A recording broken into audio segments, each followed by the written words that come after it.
and you're going to pick the ball up without dribbling it, pass it to your teammate, pass it to your teammate, pass it to your teammate, and they're going to make the layup. Then you're going to run wide, long, and you're going to pull up at that elbow for a shot. Okay? All right, here we go. Boom, good. Good, there. Come on, get to that. Get time. Whoa.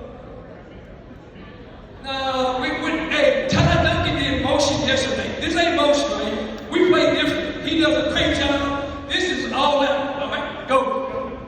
Good. Come on, go. Good. Come on, go get it. Good. Now go on.